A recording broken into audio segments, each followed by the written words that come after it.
Olá, boa noite. Meu nome é Sofia e hoje a gente vai fazer uma entrevista com a minha mãe, Eliud. Pode se apresentar. Eu sou a Maria Rita e, como a Sofia disse, a gente trouxe a Eliud aqui para entrevistá-la e fazer algumas perguntas para conhecer mais sobre o trabalho dela e a trajetória. Boa noite, eu sou a Eliud, a entrevistada do momento. Meu nome é Eliud Silveira Fiorini, atuo na área contábil há mais de 25 anos, aí já no setor, né? Tenho aí construída uma sólida carreira financeira, na área financeira, na verdade, né? Atuando em posições estratégicas e de liderança na maior parte do tempo dessa minha carreira, em empresas do middle market, né? Empresas limitadas, algumas SAs, de capital fechado. Então, eu fiz uma boa parte dessa minha carreira dentro desse mundo business, né? Dentro de alguma empresa setor de capital privado aí, né? Setor privado. Atualmente, até mais recentemente, eu dei uma guinada na minha carreira, onde eu resolvi empreender, né? Me tornar empreendedora do setor contábil. Então, essa é a grande novidade do momento. Nos últimos 2 anos, eu deixei de trabalhar para o setor privado e passei a ser empreendedora do setor contábil. Então, essa é a grande novidade aí do momento, né? Mas a minha carreira contábil começou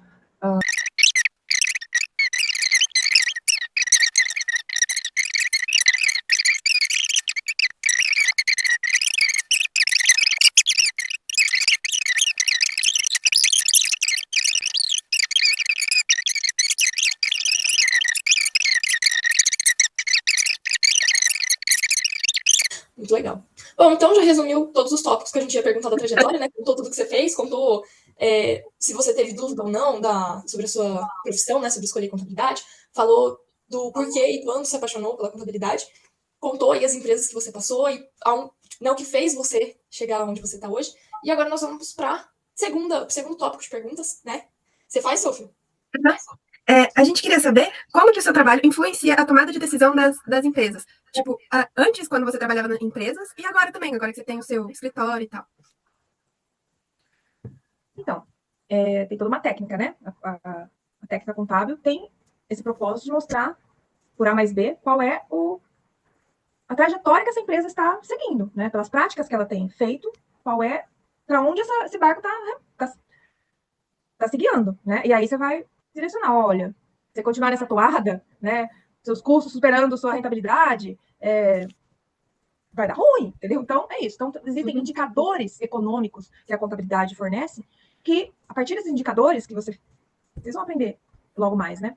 Esses indicadores, eles mostram nortes, né, para esse negócio. Olha, você precisa atuar mais em clientes que te trazem maior retorno, pensar mais na rentabilidade do seu negócio, porque senão, se você trabalhar com custos superando a sua receita, naturalmente isso vai dar ruim. Essa conta não fecha. Então, e geralmente, pequeno empresário, quando esses grandes empresários já estão no setor, no mercado há muito tempo, eles sabem fazer contabilidade, acreditem. Você fala para ele, porque isso vai debitar, isso vai acreditar, os caras entendem, porque passa a fazer parte do dia a dia. Do feijão com arroz, mesmo o cara que não fez contabilidade. Vocês já ouviram falar que existe contabilidade para não contadores? Já ouviram falar isso? Tem até um livro que chama Contabilidade para Não Contadores. Quem são esses não contadores? São os diretores de uma empresa, o dono de uma empresa, né? No fim do dia, ele precisa aprender o que é uma receita, uma despesa, o que é um custo, a diferença entre eles, porque isso vai ser o direcionador do seu negócio. Se ele não souber, no mínimo, o que é isso, e fazer essa conta, receita tem que ser maior que despesa e custo, se ele souber fazer mentalmente que seja essa conta, vai dar ruim. E ele aprende. Seja por essa contabilidade para não contadores, que a gente chama assim, ou com o próprio contador mesmo que orienta. A gente tem a contabilidade consultiva hoje em dia, né? Ela é muito pesada hoje no mercado de trabalho. Dá muito mais que consultoria para o seu cliente do que simplesmente fazer um mais um igual a dois, entendeu? Porque é muito tecniquez e o cara não entende. Então, você tem muitas vezes traduzir esse balanço que você faz esse monte de continha, traduzir isso numa informação mais consultiva. Olha, fulano, tô vendo aqui que você tem um cliente que corresponde a 60% da sua carteira. Então, existem indicadores no negócio que começam a dar direcionamento. Então, por exemplo, eu tô olhando a carteira do cliente, nossa, ele tem uma receita boa, né? Sim, mas um cliente corresponde a 70% da carteira. É muito perigoso isso. Entendeu? Olha, melhor você pulverizar mais. Você tem uma receita muito boa, mas 70% dela está concentrada num cara. Se um dia esse cara resolver mudar de fornecedor, você tá na nossa, quebra a sua empresa. Você não pode ficar refém de um cliente, entendeu? O ideal é que você tenha, sei lá, ao invés de ter um representando 70%, tenha 70 pulverizado, 70 clientes, um para cada um, porque se um sai, você tem uns 79 te clientando. Agora, não, eu só vou olhar aquele cliente. O mercado é assim, um dia o cliente resolve que não quer mais você, e foi embora, entendeu? Achei o concorrente, me ofereceu, enfim. E aí, quando você se deixa concentrar muito em um único cliente, você coloca o seu negócio em risco. Então, a contabilidade tem muito disso, né? Você constrói indicadores e, a partir desses indicadores, você mostra para o seu cliente onde o seu negócio está arriscado, onde o seu negócio, nicho de mercado, onde ele poderia atuar e daria maior retorno para esse negócio, né? tempo de retorno de um capital investido, vocês vão aprender bastante sobre isso, né? Então, utilizando-se desses indicadores que a contabilidade fornece, a gente orienta a direção do negócio, entendeu? Respondi a sua pergunta? Respondeu, aham. Bom, agora a gente vai para um próximo tópico, que é basicamente o dia a dia do profissional. Você já contou um pouquinho o que você fazia nos seus outros trabalhos, né, nos seus outros empregos, mas a gente queria saber um pouquinho mais sobre o seu emprego atual, né, no escritório. O que você faz no seu dia a dia, que tipo de problema que você tem que resolver, qual é a sua rotina, esse tipo de coisa. Hoje eu mesclo um pouco cuidar dos negócios de clientes, né? E junto com isso eu mesclo cuidar do meu próprio negócio. Porque assim como eu tenho que garantir a eficiência, né, e bom direcionamento do negócio do meu cliente, né, N carteiras, eu também tenho que garantir que o meu esteja sendo guiado para o lugar certo. Imagina, né, casa de ferreiro, espeto de pau, né? Eu ensinando quem fazer direito e fazer errado o meu. Então, o desafio é equilibrar todos esses pratinhos hoje. Sabe o mágico equilibrando um monte de pratinho? É meio isso. Então, é um dia a dia muito corrido, porque eu tenho que reservar tempo para olhar o negócio do outro e reservar também tempo para olhar o meu negócio, que ele continua acontecendo em paralelo, 24 horas por dia, o tempo inteiro, concorrendo em tempo com os negócios dos clientes. E, naturalmente, sozinho não funciona nada, né? Então, para isso, eu tenho que estar munido de uma boa equipe pronta, equipe estruturada. Então, faz parte do meu dia a dia também liderar pessoas, né? Que é um desafio todo dia. Aí um dia o funcionário ficou doente, outro dia ele chegou meio desanimado, outro dia você tem que fazer dinâmicas de motivação, outro dia você tem que fazer uma represália porque alguém fez alguma coisa que não deveria, que foge aos princípios, que existem princípios, né, bem divulgados, bem conhecidos, e se há alguma infração, algum princípio da empresa, isso precisa ser trazido, né, às claras, precisa ser repreensão quando for necessário, até para não criar um precedente com outros. Então, quando você empreende, você descobre que você tem que cuidar de tudo isso ao mesmo tempo. Mas é isso, aí assim, também, uma equipe bem estruturada, quando eu faço bem estruturada, assim, de vários níveis, desde o assistente até os líderes, né? Líderes que são praticamente os braços direitos e esquerdos que a gente passa a ter. Valorizar essas pessoas, cada um no seu nível e tal, isso é muito legal. Ver também, acompanhar também o reconhecimento dessas pessoas para com o serviço que você proporciona, o trabalho, o reconhecimento, isso é muito gratificante todo dia. É desafiador, é muito trabalho, é muita coisa, mas é legal chegar no fim do dia, matei vários leões hoje, mais um dia, e isso é muito legal. A gente vive um dia depois do outro. Pode fazer. A gente queria saber também quais ferramentas você usa. Você falou da TOTOS, da SPA, isso? SAP. SAP, isso. Qual que você usa no seu dia a dia de trabalho? E para você, talvez eu acho que você já respondeu essa pergunta, mas qual que é a parte mais difícil do seu trabalho? É isso de conciliar os dois, o cliente e o seu, ou tem alguma coisa que você acha mais difícil ainda? Olha, o que é mais difícil mesmo, que eu acho, é liderar pessoas. Porque eu penso assim, liderar pessoas envolve coordenar processos, criar processos de trabalho, coordenar isso, garantir que as pessoas estão seguindo aquele processo que foi desenhado, porque, na verdade, começa antes, é pensar um processo, conceber essa ideia do processo, pôr isso no papel, ter um trabalho de convencimento para com essas pessoas, olha, você vai ter que seguir esse processo tal como está escrito, porque lá no final vai dar um resultado X, então existe um trabalho de convencimento que vem junto, né? E feito isso, agora é coordenar, garantir que as pessoas estão fazendo direito ou seguindo a diretriz que foi passada, né? Mas o liderar é muito mais, isso tudo é coordenar processos, mas o liderar é muito mais que coordenar processos, né? No fim do dia, liderar é conduzir pessoas a um objetivo. E acho que isso, essa coisa toda que eu acabei de descrever, né, desde o conceber um pensamento até usá-lo para direcionar pessoas a um objetivo, acho que isso é o desafio maior de todo dia. Porque todo dia você vai encontrar alguém que acabou de chegar, não se engajou direito ainda, e pensa num barco com vários remadores e tem um tempo para cruzar uma linha de chegada, e aí acabou de entrar um que não está ainda no ritmo, está remando do lado errado, e começa a atrapalhar aquela equipe que estava naquele empenho todo e quase lá. Aí, de repente, um outro olha para o lado, desatentou, e começou mais. Era um atrapalhando, agora são dois. Aí sempre tem que ter um líder ali e falar: gente, volta pro foco, não perde o foco, sabe? A Sofia sabe, porque às vezes eu falo para ela: foco, volta pro foco. Porque qualquer distração atrapalha o chegar no objetivo. E muitas vezes o chegar no objetivo está sendo cronometrado, depende de dia, hora, local. E se você perder o foco nessa trajetória, vai dar ruim. Né? E agora, o vai dar ruim, muitas vezes dá ruim para o cliente. Você vai ser o responsável. Eu aqui no escritório agora, no fim do dia, olha, eu tinha. O que era essa linha de chegada? Era fechar a contabilidade desse cara, entregar o balanço no dia D e entregar uma obrigação acessória e entregar um imposto para o cliente pagar. Ah, mas no meio do caminho dessa navegação aí, eu perdi o foco, alguém me distraiu, eu esqueci, deixei de fazer uma tarefa, chegou lá, a contabilidade não ficou pronta, o imposto não saiu, alguma coisa que eu tinha que entregar, uma obrigação acessória não foi cumprida. O que aconteceu? O cliente foi multado, o fornecedor protestou esse cliente, o outro fornecedor, devido ao protesto, pediu falência dessa empresa. Olha o nível de risco e responsabilidade que esse navegar, que perdeu o foco, pode causar, entendeu? Então, pensa isso agora elevado a N clientes na minha carteira. Então, como eu disse, liderar é muito mais do que desenhar, conceber um processo, desenhá-lo e colocar as pessoas convencidas a executá-lo. É conduzir isso até o objetivo final. E isso é uma vivência todo dia, todo momento, porque hoje nós estamos em 28 funcionários. Pensa eu tendo que olhar 28 ao mesmo tempo, ver se tem algum desgarrado que eu preciso trazer de volta. Gente, volta pro foco, gente. Né? E aí, não é só isso, volta pro foco. Muitas vezes, orientar no meio do processo. Surgiu um negócio, a pessoa, tô com dúvida. Aí você para, vai lá, ensina, explica, teoria, prática, exemplo. Entendeu? Agora entendi. Então, joga, volta pro jogo. Lá daqui a pouco, aí a legislação muda. O que era verdade até ontem, aliás, bem-vindo ao time. A gente faz parte de um país onde a legislação é uma parafernália. O que era verdade ontem, hoje já não é. Muda de legislação, igual se troca de roupa. Hein? Loucura. Você tem que estar o tempo inteiro antenado, conhecendo. Então, enquanto a pessoa está atuando, eu estou aqui antenado com legislação. Saiu alguma novidade, né? O que a Receita Federal inventou ontem? Tem um negócio novo. Aí eu tenho que ler, e daqui a pouco divulgar para o time. Gente, mudou isso. A partir de tal data vai estar valendo outra nova regra. E aí traz tudo, entendeu? Então, é isso. Eu acho que o maior desafio, não que seja só agora, né, que eu estou no escritório, sempre foi, né, minha liderando equipe gigantesca nessas últimas empresas, foi na indústria que eu atuava também, o negócio era gigante.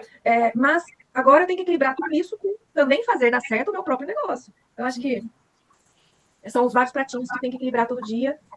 Acho que essa é a parte mais difícil, o liderar pessoas. E aí, sobre as ferramentas? Ferramentas. As ferramentas, isso. Então, hoje, no escritório contábil, a gente usa uma outra ferramenta que chama Domínio Sistemas. Sistema Domínio. Não sei se vocês já ouviram falar. Eu já ouvi falar. Então, também é uma plataforma RP, só que essa é desenvolvida especialmente para a ideia do escritório contábil, onde eu consigo ter várias empresas dentro de uma única ferramenta. Né? Quando eu penso na ferramenta TOTS, por exemplo, que eu atuava até 2 anos atrás, né, eu usava bastante TOTS nas empresas que eu passei, nessas últimas trajetórias aí. Lá é uma ferramenta pensada para um segmento. Então, vou para a indústria, eu vou lá, abro uma empresa, ou mostro suas filiais, mas tudo dentro da indústria. Então, aquele RP gigantesco para falar só da indústria, né? E suas filiais no máximo. Ou suas coligadas, controladas, enfim. Mas tudo pensando no setor industrial. Quando eu falo domínio é um sistema que abre tudo. Ele vai abrir uma empresa de serviço, uma empresa de comércio, uma empresa de indústria, uma empresa de 500 segmentos dentro de uma mesma plataforma, entendeu? Então, ele tem uma pegada um pouco diferente. Foi pensado para esse setor escritório contábil. É uma plataforma muito boa, muito reconhecida também no mercado, né? Ela é de um porte menor do que um sistema TOTS. O sistema TOTS é um investimento de milhões, assim, sabe? A empresa que vai resolver implantar TOTS dentro do seu negócio, uma fortuna que gasta para implantar esse sistema. Domínio é um sistema menor, realmente, né? Não é tudo isso de investimento, caso você traga para colocar no seu negócio. Mas ele é porque ele é pensado para esse outro negócio, né? Que é escritórios contábeis. Mas ele, dentro dos sistemas pensados para escritórios contábeis, ele é um dos top 5, assim, sabe? Ele é muito bom, bem reconhecido e difundido no mercado, inclusive. Essa é a ferramenta que a gente usa. Não só, né? Essa é a ferramenta do chefe, vamos dizer assim. Mas hoje em dia, a gente usa muitas ferramentas, além dessa, né? Vou citar algumas. Excel. Excel não me diga. Se você não estiver sabendo atuar Excel, você vai apanhar bastante na inserção no mercado de trabalho. Os negócios hoje são conduzidos por Excel. Excel é uma ferramenta que deveria ser um livro de cabeceira, quase, sabe? Se fosse um livro. Enfim, você vai aprender que está em tudo. Excel está em tudo. Então, naturalmente, a gente também usa Excel muito como ferramenta de trabalho, né? E aí começa aí. Hoje em dia, tem IA. Muita IA no mercado de trabalho, no nosso segmento, né? A gente tem, aliás, o nosso escritório hoje, ele é um dos pioneiros aí em inovação tecnológica, né, gente? Bastante feliz em poder propagar isso, né? A gente ouve isso dos nossos funcionários. Nossa, eu adoro trabalhar na DMS, chamei DMS, né? Eu adoro trabalhar na DMS, os escritórios e a gente vem de escritórios assim que estão muito parados no tempo, lá atrás, praticamente fazendo contabilidade de papelzinho aqui. A DMS está anos luz à frente, super tecnológica e tal. Então, a gente é bastante voltado para isso. Até porque eu trabalhei bastante, eu fiz sistema de informação também. Depois que eu terminei minha graduação de contábeis, eu fiz uma outra graduação, fiz sistema de informação também. Porque a ideia era agregar ao meu setor contábil, só entender. Se eu quero ser uma contadora de sucesso, eu precisava entender sistemas, porque contabilidade sem sistema não existe. Falei, então eu vou entender sistemas, porque um dia eu quero ser controller de um negócio. Se eu não entender de onde vem a informação, para onde ela vai, como é que eu vou ser controller? Então, eu fiz essa trajetória. Terminei a graduação de contábeis, fiz sistemas de informação, aí entendi esse de onde vem para onde vai, aí depois eu fui fazer minha pós. Foi bem legal. Enfim, isso serviu para abrir horizontes e me ajudar a chegar onde estou, né, hoje. Mas é isso. Então, eu sou uma grande fã de tecnologia, né, de sistemas. E aí, meu sócio também é, né? Então, a gente tem um escritório que tem essa visão, né? E hoje, quando vem a inteligência artificial sendo agregada aos negócios, logo que ela surgiu, a gente já, preciso dela. A gente precisa entender que ou a gente está com ela, ou a gente fica pelo caminho. Então, a IA acaba dando celeridade ao processo. Então, processos que eram muito manuais, né, muito morosos, esses processos, hoje em dia, é tudo IA que faz no meu processo, né? Eu já coloquei inteligência artificial em várias etapas. E aí, naturalmente, cada vez mais, isso também coloca pilha nos profissionais, né? Meu, se você não correr e tentar aprender a desenvolver coisas que uma IA não faz, você vai estar fora do mercado. Não acho que você vai chegar aqui para ficar ali, vou pegar um papel e ficar, debita isso, acredita isso. Aí muita gente não faz. Eu preciso das pessoas para o intelecto, para aquilo que só o humano consegue fazer, que é o pensar fora da caixa. A IA, então, só segue diretrizes. Faça isso ou faça aquilo, ele faz. Mas aí não pensa fora da caixa. Pensar fora da caixa é típico do humano. É aqui que a gente tem o valor das pessoas, entendeu? Então, é isso. Então, hoje, em matéria de ferramentas, além do carro-chefe, que é o sistema domínio, uma série de outros integrados. Ferramentas de auditoria, de vários nomes aqui. Mas acho que a grande pegada mesmo são as inteligências artificiais que a gente tem agregado a várias etapas do processo, entendeu? Ah, legal. É muito legal. Bom, a gente vai fazer uma dinâmica. Eu não sei se você já ouviu falar no Kahoot, que tem um sistema de joguinho. Eu já como ouvi falar, se mas eu nunca mexi. Como se fosse uma competição. É. Eu vou compartilhar a tela aqui para vocês. A gente quer ver se você ainda lembra do que você aprendeu na faculdade. É verdade. Tudo que tá nessa aí são 10 perguntas. Essas 10 perguntas são coisas que a gente agora no primeiro semestre viu, estudou nas diferentes matérias que a gente teve, e a gente quer ver se você lembra, se você ainda sabe o que Ai, meu Deus, teste de fogo, hein? Aí tem a pergunta. E aí vocês vão responder no celular de acordo com aquilo que é, que vocês acham que é. Já tinha jogado isso aqui, sim. Não tava lembrando. Acertou. Segunda pergunta.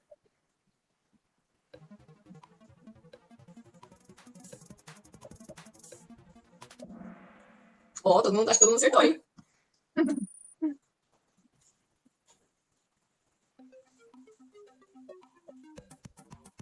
Você lembra essa? Nossa, eu já lembro o que é isso.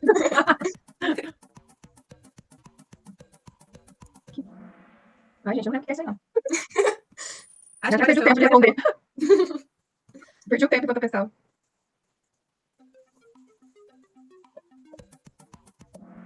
Ó, acho que todo mundo acertou também.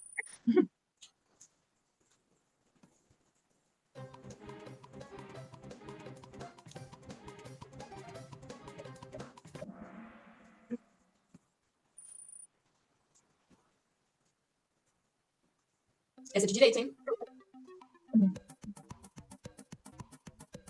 CF é o quê? Constituição Tá igual? Federal. A vermelha, a amarela. Ah, tá. A vermelha e a amarela não tá igual? Não, é diferente. Não. Tá vendo que tem um igual?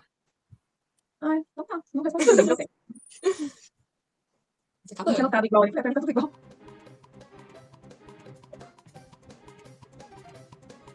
Essa é de matemática financeira.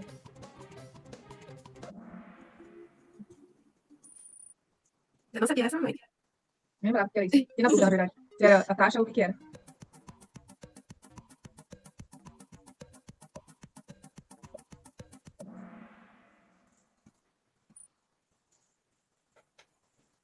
A última, gente. Ah, isso é legal, hein?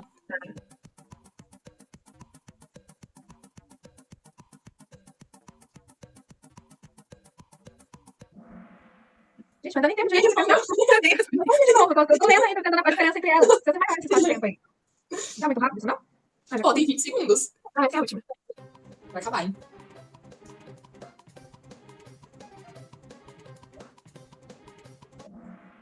Ah, Ó.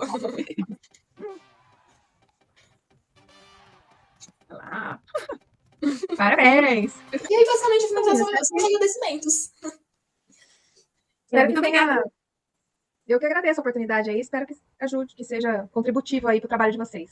vai ser, com com certeza. Aham. Então, Tá bom. Obrigada pela oportunidade aí de participar. aí a gente agradece por você topar de ter feito a entrevista. Imagina. Estou à disposição. Prazer em conhecê-la, Maria Rita. Ai, obrigada, prazer é meu. Tchau. Sucesso aí pra vocês, tá bom? Tchau, tchau. Obrigada. Obrigada.